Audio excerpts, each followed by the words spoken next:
नमस्कार दोस्तों, मैं हूं जतिन पाठक और आपका स्वागत करता हूं अपने इस यूट्यूब चैनल पे जिसका नाम है जतिन एडुकेट।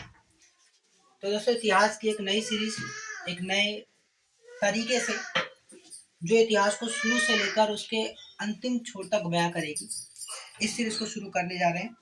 और सबसे पहले ही हम जो अब शुरू करेंगे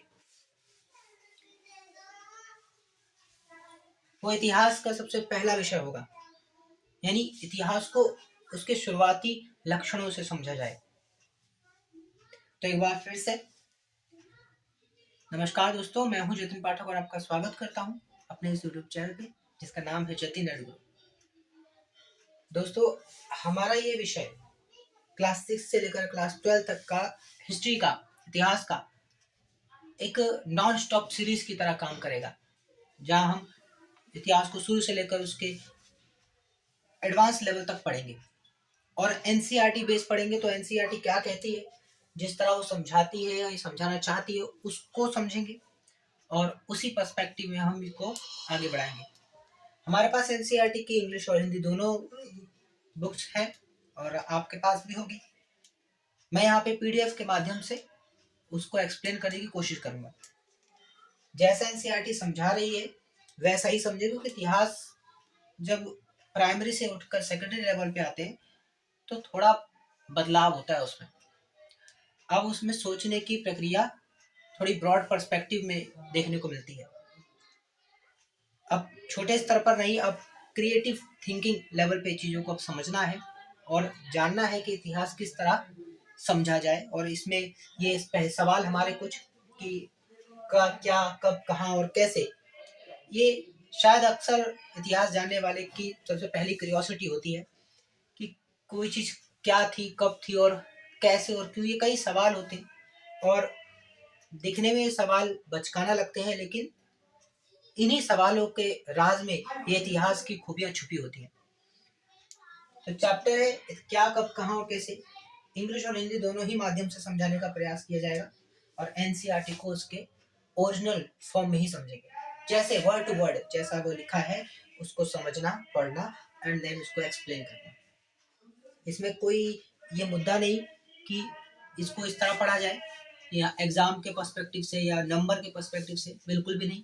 ये सिर्फ एक कंपैरेटिवली प्रैक्टिस होगी और ये इसको ध्यान रखते हुए कि जब भी कंपटीशन होता है तो उस कंपटीशन में हमेशा ऊपरी तल पर चीज़ों को नहीं समझा जाता। अब उसको डीपली उसमें गोता लगाकर उस विषय को समझा जाना जरूरी होता है। तो पहले अक्सर सिर्फ चैप्टर को पढ़ा और खत्म किया, तो खत्म करने वाली टेंडेंसी थी, लेकिन अब खत्म नहीं करेंगे। अब फिर उसको डीपली और एनालिटिकल वे में उसको समझते जाएंगे। तो what, where, how and when, क्या, कब, कहाँ और कैसे में जैसे इसके सवाल से ही लाजिम है, चैप्टर के नाम से ही उसके टॉपिक के बारे में क्लैरिटी हो जाती है कि वो अब किस रुख, उसका रुख किस तरफ है, वो कहाँ आगे बढ़ना चाह रहा है। तो क्या, कब, कहाँ और कैसे, सवाल है कि इतिहास में कोई चीज क्या थी, कब थी, कहाँ थी और कैसे थी। What, where, how and when. हमेशा जब भी हम इतिहास की बहुत सी चीजों को देखते हैं तो हम ये सोचते, सबसे पहला सवाल ये आता है कि इतिहास में कोई घटना घटती है तो वो कैसे हमको आज वर्तमान में पता चल जाती है। बहुत से उदाहरण, अगर मैं कल की कोई बात करूंगा तो वो मेरे लिए आसान है बताना, परसों की कोई बात करूंगा वो भी आसान है, या एक महीने बाद की कोई बात मुझे जाननी हो समाज की तो मैं उसको कई माध्यमों से जान सकता हूँ, जिसमें कि मेरे पास न्यूज़पेपर्स हो सकते हैं, रेडियो हो सकता है, टेलीविजन हो सकता है, सोशल मीडिया हो सकती है, या कोई ऐसे व्यक्ति हो सकता है जो उस विषय के बारे में जानता हो। तो ऐसे कई सारे साधन हो सकते हैं, या उस जो घटना जहाँ घटी वहां जाकर मैं बहुत सी चीजें रिसर्च करके पता लगा सकता हूँ। लेकिन करोड़ों वर्ष पहले क्या हुआ था ये तो मानव के इतिहास में भी नहीं है। मतलब मानव का इतिहास ही कई लाख वर्षों का है, तो करोड़ों की तो बात ही नहीं रही, और मिलियंस ट्रिलियंस में जाएंगे तो और ज्यादा हो जाएगा। उस वक्त के इतिहास तक को समझ पाना कि धरती कैसे बनती है, या फिर यूनिवर्स कैसे बनता है, और डायनासोरस थे, फिर उनका अंत हुआ और उसके बाद मानव सभ्यता शुरू हुई, एप्स, ऑस्ट्रोलोपिथिकस, फिर होमोसेपियंस जो कि हमारे पूर्वज हैं। ये एक ऐसी घटना है जिसको तय कर पाना है, जिसके बारे में कोई वर्डिक्ट दे पाने के लिए एक विशेषता चाहिए होती है कि कोई कोई कह रहा है तो उसकी बात पे यकीन क्यों किया जाए। अगर किसी ने कहा क्या कि डायनासोरस थे, तो सबूत देना पड़ेगा, कब थे ये भी बताना पड़ेगा। तो ये कैसे तय कर लिया जाता है, ये सवाल तो उठता ही। तो ऐसा एक सवाल यहाँ पे एनसीईआरटी की खूबियाँ ये होती है, जब छोटे लेवल पे 6th to 10th ऐसे चलती है, तो उसकी खूबी होती है कि उसमें हो रही कोई भी घटना को पहले प्रश्नों से उजागर किया जाता है। वो प्रश्न उस किताब में मौजूद उस बच्चे के या बच्ची के नहीं होते, वो हम सब के, अमूमन हम सब के प्रश्न होते हैं, जिनको उनके नाम पर पेश कर दिया जाता है। तो यहाँ पे एक बच्ची है जिसका नाम है रशीदा। वह सवाल, उसका क्वेश्चन होता है, क्यूरियोसिटी से भरा क्वेश्चन है। वो एक न्यूज़पेपर के आर्टिकल को पढ़ रही होती है। वहां पे लिखा होता है 100 years ago, यानी ठीक 100 साल पहले। तो how to know what had happened, कैसे कोई पता लगा लेता है कि 100 साल पहले क्या हुआ था। तो ये तो कोई भी वंडर्ड हो जाएगा जानकर, जो स्टैंडर्ड में आया है वो तो जानने में को क्यूरियस हो ही जाएगा कि सही बात है। कोई कैसे जान लेता है कि कोई घटना कब हुई थी और किस तरह हुई थी। ये सवाल ही इस बात का द्योतक है कि अब हमें यही जानना है कि मानव सभ्यता जब आई और अभी तक जिस तरह मानव सभ्यता आगे बढ़ रही है नॉन स्टॉप, एक कोशिश है सस्टेनेबल डेवलपमेंट लाने की, पर क्या ये सस्टेनेबल डेवलपमेंट या वर्सेस धुआंधार डेवलपमेंट है, क्योंकि दोनों में सिमिलरिटीज तो नहीं दिखती। उसी सवाल को यहाँ पे शायद उजागर किया गया है, और हमारे पास इस विषय में कुछ टॉपिक्स होंगे, और जल्दबाजी में नहीं, एकदम तसल्ली के साथ हर विषय की गहराई को समझते हुए और साथ ही साथ उसके मर्म को समझना। चैप्टर तो खत्म करने में 1 मिनट लगेगा, प्रॉपर रीड कर लिया जाए आपके सामने और आपको एक्सप्लेन कर दिया जाए, वो चैप्टर क्लोज हो जाएगा। बट यहाँ मेरा मकसद इस बात पे नहीं है कि जो भी विषय हमने अभी देखने वाले हैं, और अभी तो आपसे एक इंट्रो है, तो ये जानने का नहीं है मकसद कि जो भी टॉपिक हम देखने वाले हैं वो बस करना है, खत्म करना है और फिर मार्क्स देन क्लोज, ऐसा बिल्कुल नहीं। फिर से बोलता हूँ, कंपैरेटिवली वे में इसको लेकर चलना है, और ये उन्हीं को काम आएगा जो कंपैरेटिव है, यानी कि जो अब आफ्टर 12th कंपैरेटिव एग्जाम्स की प्रिपरेशन कर रहे हैं, उनके लिए ज़्यादा वैल्यूएबल हो सकता है। और अगर कोई भी यदि हिस्ट्री को जानना चाहता है थ्रू पर्सपेक्टिव एनसीईआरटी, क्योंकि हमेशा कहा जाता है कि कभी कोई तैयारी में उतरो तो उसमें एनसीईआरटी बेस होता है, वो बेस मजबूत करता है।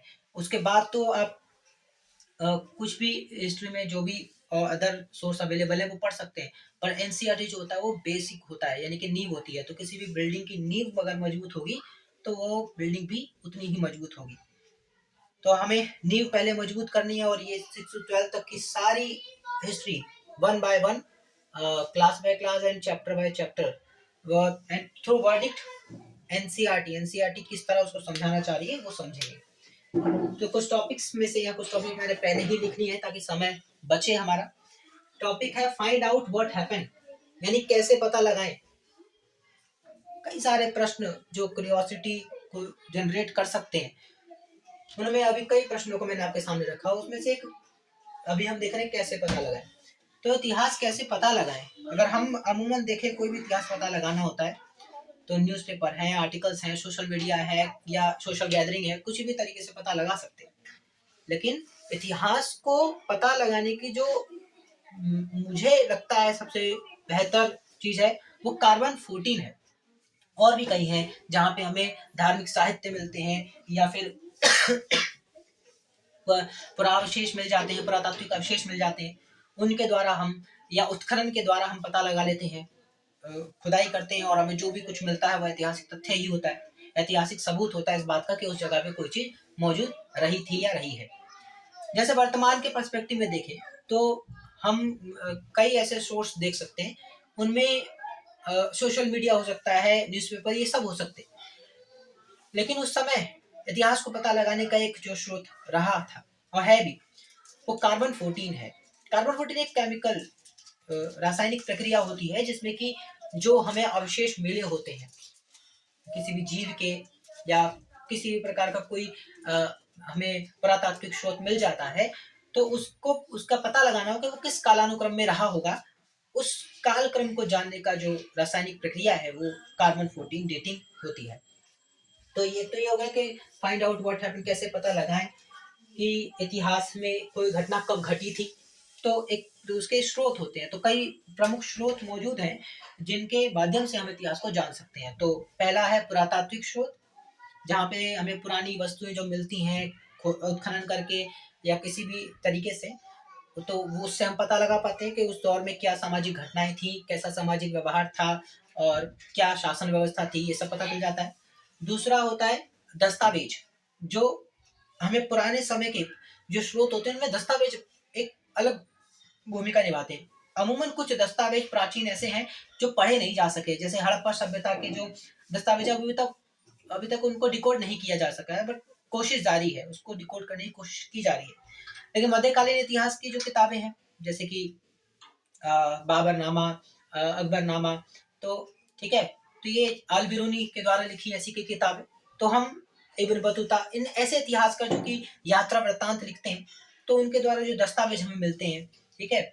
और मौर्य साम्राज्य के ऊपर जो दस्तावेज हमें मिले वो पढ़े जा चुके हैं, तो उनसे हमें उस समाज की व्यवस्था, राजनीतिक व्यवस्था, शासन व्यवस्था के बारे में पता चल पाता है। तो ये तो प्रश्न का ही जवाब हुआ। और अगला है कि what can we know about the past, अतीत के बारे में हम क्या जान सकते हैं।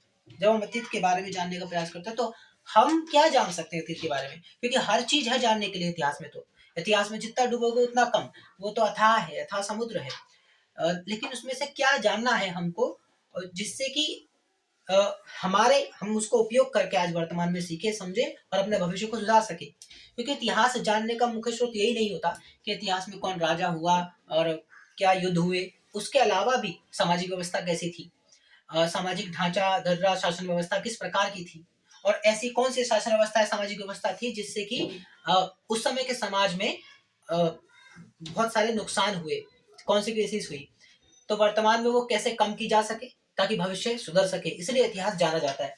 तो उसमें एक ये भी है कि अतीत के बारे में हम क्या जान सकते हैं। फिर है व्हाट पीपल, अच्छा क्या जान सकते हैं, उनमें मुख्य तो तीन ही चीजें हो गई जो अहम होती हैं, जैसे कि लोग क्या खाते थे, क्या कपड़े पहनते थे और कहाँ रहते थे, कल्चर कैसा था लोगों का, फिर सामाजिक व्यवस्थाएं किस प्रकार, सोशल जो मैनेजमेंट था वो किस प्रकार का था, ये जाना जा सकता है। तो व्हाट पीपल एट, लोग क्या खाते थे, द काइंड ऑफ क्लोथ्स दे वर, कैसे कपड़े पहनते थे, और the house in which they lived, किस तरह के घरों में रहते थे। अब अभी हम ये देखें सबसे पहले कि लोग कहाँ रहते थे, हम इस सवाल से शुरू करें। मानव सभ्यता के लिए आज भी ये एक अनुसूची पहली जैसी है, जिसमें कि हमारे लिए प्रमुख जो चीज होती है, तो तीन जो प्रमुख चीजें हमारे लिए अभी भी है, बनी हुई है, वो है खाना, पहनना और रहना। ये तीन चीजें यानी कि रोटी, कपड़ा, मकान, ये तीन चीजें आज भी जरूरत का हिस्सा है और आगे भी रहेगी। जब तक मानव जाति रहेगी तब तक ये बना रहेगा। पहले ये सिर्फ इसी बात पे जीवन का जो आचरण था वो इसी बात पर निर्भर करता था कि क्या खाया जाता है, क्या पहना जाता है और कैसे रहा जाता है, बस इससे ऊपर कुछ नहीं था। लेकिन आज हम जब एक ऐसे समाज के युग में आ चुके हैं, 21st सेंचुरी में आ चुके हैं, तो यहाँ पे हमारे रहने, खाने पीने में कई सारी वैरायटी या वेरिएशंस जुड़ गए हैं। पहले जीवन में सिर्फ यही तीन आधार होते थे, रोटी, कपड़ा, मकान, यानी खाने को रोटी हो, पहनने को कपड़ा और रहने को छत हो, बस ये प्रमुख था। लेकिन आज इन तीनों में वैरायटी हद से ज्यादा मौजूद है। खाने में तमाम वैरायटी मौजूद है, इतना खाना नहीं खा सकते। पहनने में भी हजारों करोड़ की वैरायटी मौजूद है, जहाँ पे आप सामान्य वस्त्र तो छोड़िए, जो रिच और आपको रिच से रिच दिखा सकते हैं ऐसे कपड़े भी मौजूद हैं। और रहने के लिए भी बहुत सारे कंपैरिजन अब लोगों में आ चुके हैं कि इस तरह के घर में रहा जाए या इस तरह का घर की एयर कंडीशनिंग हो, ये सब बनने लगा है क्योंकि समय बदलता है तो सब चेंजेस आते हैं। और बदलाव जो है वो नेसेसिटी है, मतलब अगर हमारी जरूरतें हैं तो बदलाव होगा, ठीक है।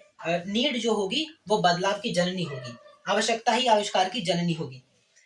तो तीन प्रमुख से पहला, वेयर डिड पीपल लिव, लोग कहाँ रहते थे। और अब ये जो यहाँ से मैं शुरू करने जा रहा हूँ, ये चैप्टर का प्रमुख विषय हो जाएगा, प्रमुख टॉपिक हो जाएगा। तो इसको हम आगे कंटिन्यू कर सकते हैं, लेकिन आज के इंट्रो में सिर्फ ये डिस्कशन कि इतिहास को एक चैप्टर की तरह नहीं पढ़ने वाले, इतिहास को एक विषय की तरह नहीं पढ़ने वाले, क्योंकि जब भी हम किसी विषय को उसे विषय मात्र समझकर पढ़ते हैं या सुनते हैं, तो अमूमन हमसे गलतियां हो जाती हैं, क्योंकि उसमें हमें अपनत्व महसूस नहीं होता, विषय के साथ लगाव या जुड़ाव महसूस नहीं होता। और जब तक किसी विषय में लगाव या जुड़ाव नहीं है, तो उसको तुम एक दिन पढ़ लोगे, 2 दिन पढ़ लोगे, चौथे 5वें दिन वो विषय छोड़ दोगे, क्योंकि वो विषय क्या लगने लग जाएगा, बोरिंग लगने लग जाएगा।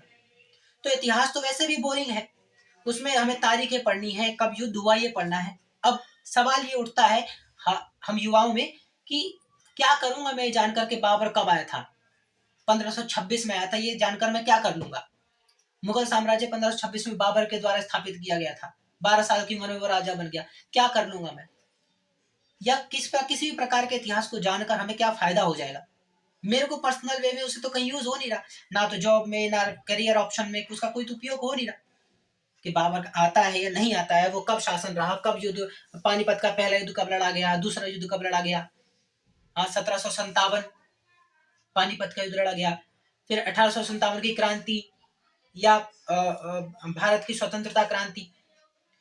तो ये सब में हमारा क्या फायदा है, क्या मिल रहा है इसे पढ़ के।